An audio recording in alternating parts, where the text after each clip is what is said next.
کہ اللہ نے فرمایا زوجہ کے علاوہ کوئی بھی راستہ اختیار کرتا ہے فاولئک ھم العادون. اور اس میں الفاظ دیکھو فمن ابتغى وراء ذلک. ذالک جو ہے نا یہ بلاغت ہے. ذالک اس میں اشارہ ہے, جب ہاتھ سے اشارہ کرتے ہیں نا اس وقت کہا جاتا ہے. گویا اللہ تعالیٰ آپ کو آپ کی زوجہ کی طرف اشارہ کر کے کہہ رہا ہے کہ یہ جو بیوی ہے نا, بیوی کے یہ والا آپشن, اس کے علاوہ آپ کے پاس کوئی دوسرا آپشن نہیں ہے. کوئی اشارہ کر دیا. اس میں اور بلاغت ہے کہ یہ اسی میں بند ہے, آپ کے پاس اپنی خواہش پوری کرنے کے باقی تمام دروازے بند. وراء ذلک اللہ نے فرمایا یہ جو راستہ میں بیان کر رہا ہوں یہ اشارہ کر دیا, الا علی ازواجہم او ما ملکت ایمانہم. تو بہت زیادہ غلو ہے اس آیت میں, مبالغہ ہے یہ بتانے کے لیے کہ تمام راستے اس کے علاوہ بند ہیں. دوسرا قرآن میں سورہ نور کی جو آیتیں ہیں وَلْيَسْتَعْفِفِ الَّذِينَ لَا يَجِدُونَ نِكَاحًا, جو نکاح نہیں پاتے, موجود نہیں پاتے نکاح, انہیں چاہیے کہ پاک دامنی کے ساتھ رہیں. وہ یہاں بھی ہے. اور نکاح موجود نہ پانے کا مطلب کیا ہے کہ آپ کی مالی حیثیت ایسی ہے کہ اس کے حساب سے آپ کو کوئی رشتہ دینے کے لیے تیار نہیں ہے. تیسری آیت 5ویں پارے کی ابتدائی آیتیں ہیں, اس میں اللہ نے فرمایا کہ جو آزاد عورت سے نکاح کی طاقت نہیں رکھتا وہ کسی کی باندی سے نکاح کر لے. تو اب باندیاں تو نہیں ہیں, مطلب قرآن کا حاصل یہ ہے کہ اپنا معیار نکاح میں گرا دے, نقصان کرے اپنا, کوئی بات نہیں ہے, لیکن پھر بھی دوسرے راستے ان کو اختیار نہیں کر سکتا. تو اس لیے اگر آپ کے پاس پیسے نہیں ہیں, کوئی نکاح کے لیے تیار نہیں ہے, اپنا معیار آپ گرائیں. آپ کو دوسرے راستوں, ہینڈ پریکٹس اور اس جیسے بے حیائی کی آپ کو اجازت, نہ زنا کی طرف نہ کسی اور راستے کی طرف جانے کی اجازت ہے. یہ تیسری دلیل ہو گئی کہ نکاح کا معیار آپ کو گرانا پڑے گا اپنا. اور رہا یہ مسئلہ کہ یہ کیسے ہو سکتا ہے, میرا تو اسٹینڈرڈ ہے, تو بھائی دنیا کو مسافر خانہ سمجھو, تو اسٹینڈرڈ گیا تیل لینے, ٹھیک ہے نا, اچھے سے اچھے کی تلاش کریں لیکن برائی سے تو اچھا ہے نا.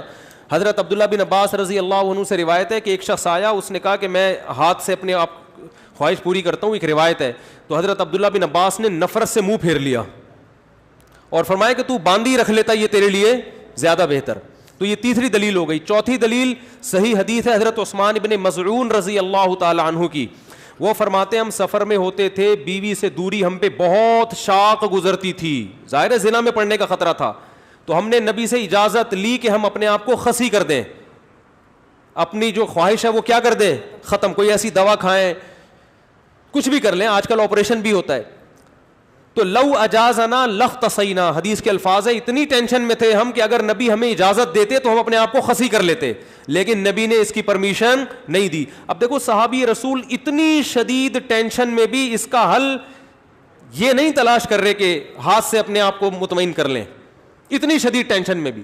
اگر اس کی اسلام میں ذرہ برابر بھی گنجائش ہوتی تو ذرا سا تو اشارہ ملتا نا, صحابہ کر لیتے یا ان کو اشارہ دے دیا جاتا کہ بھائی اپنے آپ کو خسی کرنے پر آ گئے ہو, اپنی اللہ کی تخلیق کو تبدیل کر رہے ہو, تو اس سے بہتر ہے کہ تم اپنی تسکین کر لو اس طریقے سے.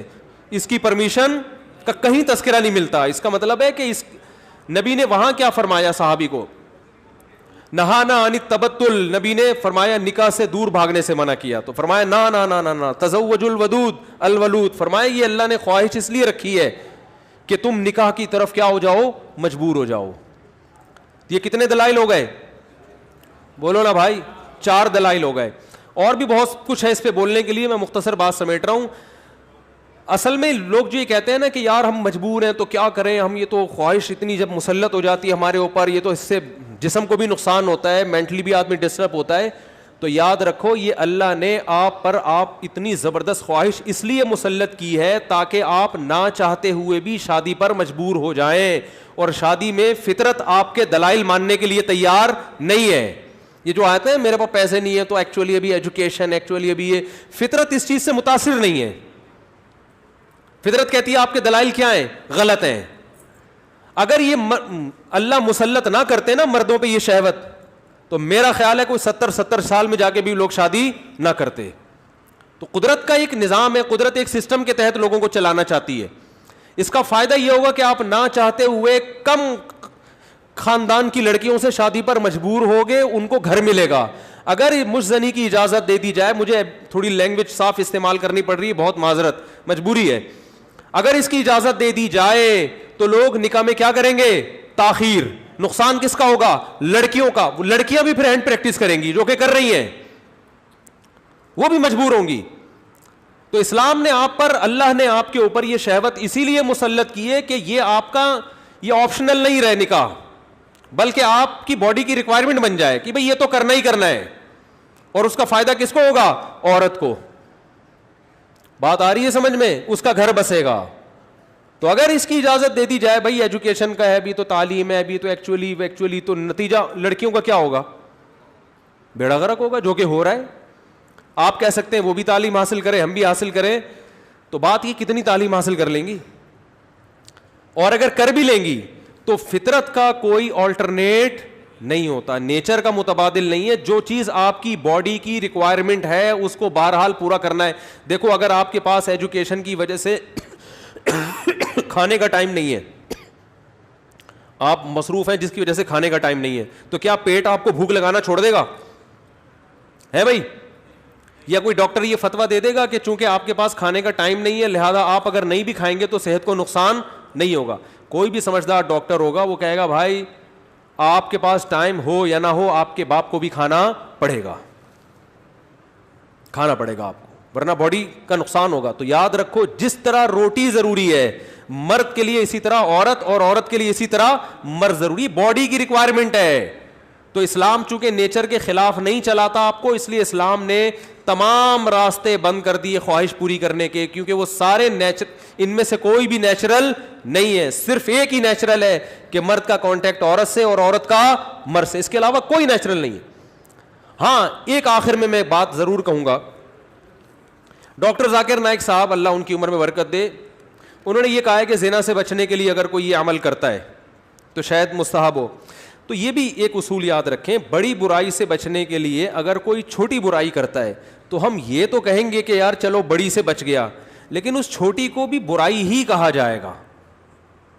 کوئی اگر ہیروئن کا عادی ہے, ہم اسے ہیروئن چھڑوانے کے لیے چرس پہ لے آتے ہیں کہ یار چلو اس سے تو بچے گا نا, اب ایک دم تو نہیں چھوڑ سکتا. تو یہ اس عمل کی یوں تو تعریف کی جائے گی کہ یار چلو اس برائی سے بچ گیا, لیکن اس کی بیس پہ چرس کو آپ یہ کہہ دیں شروع کر دیں کہ چرس جائز ہے یا وہ بھی کوئی افضل چیز ہے, اس کی پھر بھی اجازت نہیں ہوگی. تو اصل راستہ یہی ہے کہ کسی کو زنا کا خطرہ ہے بھاگے وہاں سے بس, اور وہ کس کی طرف لپکے؟ نکاح کی طرف لپکے, معیار اپنا گرائے. اور پھر بھی نکاح نہیں ہوتا تو روزے رکھے کثرت سے تاکہ جسمانی قوت ٹوٹے. اور آخری بات یہ کہ یہ جو عمل ہے ہینڈ پریکٹس کا, یہ زنا سے انسان کو بچاتا بھی نہیں ہے. یہ بھی 100% غلط ہے کہ اس کے کرنے سے آدمی زنا سے بچ جاتا ہے, کیونکہ اس میں آدمی کی ڈیزائر پوری طرح پوری نہیں ہوتی, اس کی ٹھڑک بڑھتی ہے کم نہیں ہوتی. اگر کوئی زنا یہ کام کر بھی لے نا پھر بھی زنا کی طرف لپکے, بلکہ اور زیادہ لپکے گا, کیونکہ یہ خواہش نفس ایسی چیز ہے کہ یہ پوری کرنے سے بڑھتی ہے. آپ کے جو دل کی خواہش ہے نا, نفس کی خواہش, یہ پورا کرنے سے کم نہیں ہوتی بلکہ بڑھتی ہے. جو اپنے آپ کو روکتے ہیں تو ان میں تو کنٹرول میں رہتی ہے, جو نہیں روکتے ان کے کنٹرول سے باہر ہوتی ہے. یہ تو یہ حل بھی نہیں ہے, یعنی میڈیکلی بھی یہ حل نہیں ہے زنا سے بچنے کا کہ یہ کام کرو. جو جتنے بڑے بڑے زانی ہیں پہلے انہوں نے یہ کام کیا ہے, اس کے بعد جا کے زنا کی طرف گئے ہیں, اور جنہوں نے اپنے آپ کو اس عمل سے بچا لیا وہ زنا سے بھی بچے رہتے ہیں. تو زنا سے بچنے کا جو قرآن میں اور احادیث میں ہمیں طریقہ ملتا ہے, جیسے یوسف علیہ السلام تھے, ان کو عورت نے دعوت دی زنا کی, وہ بھاگے ہیں, بس نکلنے کی کوشش کی انہوں نے وہاں سے. تو اصل حل اس کا یہ ہے. اور آخری بات یہ کہ یہ میں مانتا ہوں بہت سارے نوجوانوں کے حالات سامنے آئے ہیں جو اس لت, اچھا یہ بھی ایک فالٹ ہے اس میں کہ یہ عمل ایک دفعہ ہوتا نہیں ہے. آپ جو نوجوانوں کی ہسٹری جمع کریں نا تو ایسا نہیں ہوتا کہ جس نے ایک دفعہ کیا تو بس زندگی میں ایک ہی دفعہ کیا کہ یار بہت زیادہ مجبور ہو گیا تھا تو یہ عمل کر لیا. نا نا نا نا, جس نے ایک دفعہ کیا وہ دن میں 10 دفعہ بھی کرتا ہے. پھر یہ عمل اس کو ایسی حس اس کی بڑھ جاتی ہے اور ٹھڑک بڑھ جاتی ہے کہ پھر یہ معاملہ اس کے کنٹرول سے باہر نکل جائے. وہ 100 بار توبہ کرے گا, 100 بار توبہ توڑے گا وہ. تو یہ پریکٹیکلی بھی ممکن نہیں ہے کہ کوئی اپنے آپ کو بچانے کے لیے ایک دفعہ یہ عمل کر لیا تو اب سکون میں آ گیا. نا نا نا نا, میرے پاس جو نوجوان آتے ہیں ان کی ہسٹری میں آپ کو بتاؤں, وہ کیا کچھ, ایک صاحب کی 2 بیوی. اچھا ہاں یہ بھی بتا دوں, جب یہ لت زیادہ پڑتی ہے تو پھر یہ بیماری شادی کے بعد بھی نہیں چھوٹتی, یہ بھی ذہن میں رکھیں.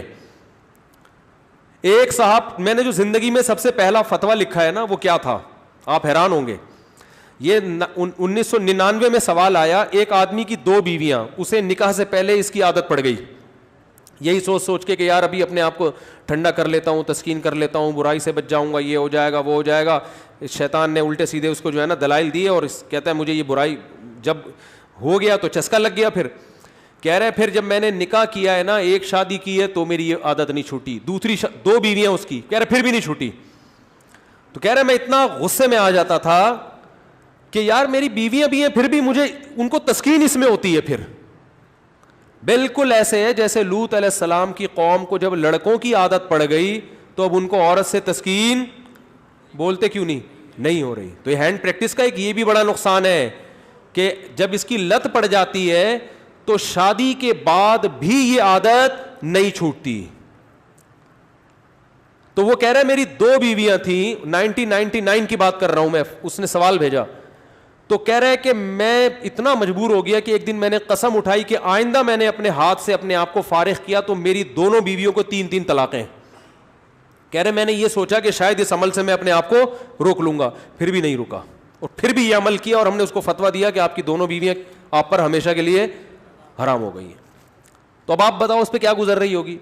تو ہم نے لوگوں کے یہ حالات دیکھے ہیں, تو اس لیے اس قسم کے کلپ سے متاثر ہو کر کوئی بھی شخص ایسی حماقت کرنے کی کوشش بولو بھائی نہ کرے. اور میرا مقصد آپ کو کسی کو مایوس کرنا نہیں ہے. اگر کوئی نوجوان اس بیماری میں مبتلا ہو گیا ہے تو حدیث میں آتا ہے ما انزل اللہ من داء الا انزل له شفاء, ہر بیماری کا اللہ نے شفا پیدا کی ہے. تو مایوس نہ ہو. سب سے پہلے تو وہ نکاح کرے تاکہ معاملہ آگے بڑھے نہیں, کیونکہ اگر نہیں کرے گا نا یہ پھر یہاں تک رکے گا نہیں معاملہ. کیونکہ یہ لڑکے پھر جب یہ کام کرتے ہیں پھر وہ انٹرنیٹ پر فحش فلمیں بھی دیکھتے ہیں, پھر وہ تصویروں کی طرف بھی جائے گا, بد نظری کی طرف بھی, اور پھر یہ بڑھتا رہا, پھر وہ زنا کا متلاشی ہوتا ہے کہاں مجھے موقع ملے. تو اس لیے میرے بھائی اپنے آپ کو روکنے کی کوشش کرنی چاہیے.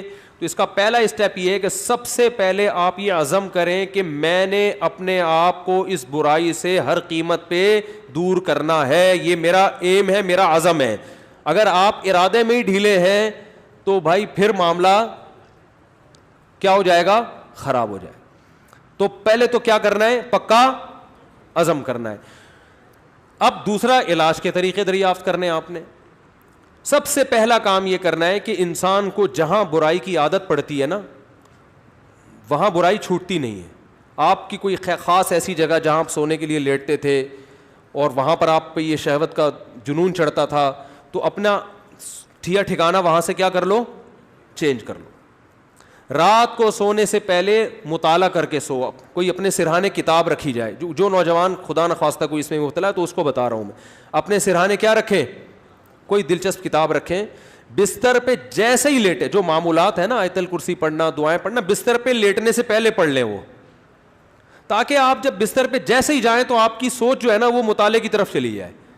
تو فوراً آپ نے کیا کرنا ہے, جیسے ہی سونے کے لیے لیٹے کتاب آپ کے پاس ہونی چاہیے, بستر پہ جاتے ہی آپ اس کتاب کا مطالعہ کرنا شروع کر دیں. انسان جیسے ہی لیٹ کے مطالعہ کرتا ہے اس کو نیند آ جاتی ہے, آپ سو جائیں گے, کیونکہ زیادہ تر نوجوانوں کے پر یہ اٹیک رات کے ٹائم ہی ہوتا ہے. دوسرا کام ہو گیا. تیسرا مسئلہ یہ ہو گیا کہ آپ کسی ڈاکٹر کو بھی بتائیں, ماہر نفسیات کو, لیکن ماہر نفسیات سے کہیں کہ مجھے یہ برائی چھڑوانی ہے, کیونکہ ماہر نفسیات بعض دفعہ اور ڈال دیتے ہیں اس برائی میں. ایسے نفسیاتی ڈاکٹر بھی ہیں, وہ کہتے ہیں اس سے کوئی نہیں, ڈپریشن کا علاج ہے. اور بھائی ساری ڈپریشن کے اور بہت سارے علاج ہیں دنیا میں, وہ علاج وقتی ہے, جیسے سٹا لگانے سے نا وقتی طور پہ ٹھیک ہو جاتا ہے. تو اب یہ بیوقوفی ہے نا کہ سٹے لگا لگا کے ڈپریشن کا علاج, اس سے ڈپریشن بڑھتی ہے, کم نہیں ہوتی. وقتی کم ہوگی, اگلے دن اس سے بڑا اٹیک ہوگا آپ کے اوپر, سارا دن پھر یہی کرتا رہے گا. ایسے ایسے لڑکے آ کے بتاتے ہیں کہ آدمی حیران ہوتا ہے, یار تمہاری ہڈیوں میں اتنا جوس کہاں سے آیا, تم مر کے ختم ہو جاؤ گے اللہ کے بندو. تو وہ یہی کرتے رہتے ہیں ڈپریشن. تو ماہر نفسیات بھی الو سب کچھ سب کو نہیں پتا ہوتا. تو ماہر نفسیات سے بولیں کہ مجھے یہ برائی چھڑوانی ہے ایسی کی تیسی, آپ کی باقی افلاطونیاں بقراتیاں اپنے پاس رکھو, آپ یہ برائی مجھے کیا کرنی ہے. تو نفسیاتی بھی ٹوٹکے ہوتے ہیں, کچھ طریقے ہوتے ہیں. کوئی ماہر ڈاکٹر ہوگا انشاءاللہ آپ کو ایسے طریقے بتائے گا, ایسے ٹوٹکے بتائے گا, ایسی تدبیریں بتائے گا کہ آہستہ آہستہ یہ برائی آپ سے انشاءاللہ چھوٹ جائے گی. اور ایک اور کام, دعا بھی مانگنی ہے, کسی شیخ سے اصلاحی تعلق بھی قائم کرو, ان کو بھی بتاؤ اپنی بیماری. اور ایک اہم ترین بات یہ کہ اپنے آپ کو ایسے نہ چھوڑو, جب بھی یہ گناہ آپ سے ہو آپ نے اپنے اوپر کوئی سزا متعین کرنی ہے. 2 روزے 3 روزے یا 1 روزہ یا 1 ہفتے کا روزہ, یہ سزا دینی اپنے آپ کو, وہ ہر آدمی کا کے حساب سے مختلف ہوتی ہے. صدقہ بھی کرنا ہے, تاکہ اس کا فائدہ یہ ہوگا کہ دیکھو یہ ایک دم نہیں چھوٹتا گناہ, یہ آہستہ آہستہ ہی چھوٹے گا. اس لیے مایوس نہیں ہونا کہ اتنے سارے ٹوٹکے اختیار کیے پھر گناہ ہو گیا, تو پھر ان شیطان مایوس کرتا ہے, بھائی تیرے بس کا کام نہیں ہے. کوئی بات نہیں یار, ٹھنی اس سے ہے دشمنی عمر بھر کی, کبھی وہ دبا لے کبھی تو دبا لے. شیطان کو حضرت مظلوم نے فرمایا کہ کبھی شیطان تجھے پٹک دے گا نیچے, کبھی کبھار تو بھی تو شیطان کو پٹکے گا نا, تو پھٹا چلتا رہے گا قیامت تک, کوئی مسئلہ نہیں ہے. تو کیا کرنا ہے, جب بھی یہ گناہ ہو جائے 2 رکعت پڑھ کے توبہ کرنی ہے, اللہ سے معافی مانگنا ہے, اور اپنے آپ کو کوئی سزا دینی ہے صدقہ کے ذریعے یا روزے کے. سب سے بہتر سزا روزہ ہے, صدقے سے اتنا فائدہ نہیں ہوتا, روزے سے اس میں زیادہ فائدہ ہوتا ہے. تو روزہ رکھے, کیونکہ نفس کو خوش کیا ہے, تو اپنے نفس کو جب تکلیف دے گا بھوکا پیاسا رکھے, تو یہ اس میں نفس کو جو ہے نا, آپ کے جو دل ہے اس کی چاہتوں کو چترول لگتے ہیں ٹائٹ طریقے سے روزہ رکھنے سے. تو اپنے من کو خوش کیا نا اس نے حرام طریقے سے, تو روزہ رکھ کے اپنے من ہی کو ٹینشن دے گا یہ. تو روزہ رکھنا بہت زبردست اس کا ایک علاج ہے. تو کیا کرنا ہے, جب بھی یہ جرم ہو جائے تو روزہ رکھ کے اس کی تلافی کرنی ہے. اس کا پھر نہیں بھی چھوٹتا تو ٹینشن نہیں لینی, آپ نے اپنے قوائف پورے کر دیے. اور آخری بات یہ کہ روزانہ ایکسرسائز کا معمول بناؤ. جب آپ صبح جاگنگ کرو گے, شام کو جم جاؤ گے, تو پھر آپ دیکھو گے ڈولے شولے نکل رہے ہیں اور جناب طاقت آ رہی ہے, تو نفسیاتی طور پر انسان پھر غیر اخلاقی سرگرمیوں سے دور ہو جاتا ہے خود بخود, کہ یار میں ایک طرف اتنا اپنی باڈی کا خیال کر رہا ہوں, اسی طرف اپنی صحت کو برباد کر رہا ہوں میں, ہے بھائی. اب میری ساری انرجی جو یوٹیلائز ہو رہی ہے تو ناجائز چیزوں میں ہو رہی ہے. تو یہ لاشعوری طور پر جب انسان مفید کاموں کی طرف آتا ہے تو نیگیٹو سوچ اس کی خود بخود, بولتے کیوں نہیں بھائی, کبھی کسی ہیروئنچی کو جم جاتے ہوئے دیکھا آپ نے؟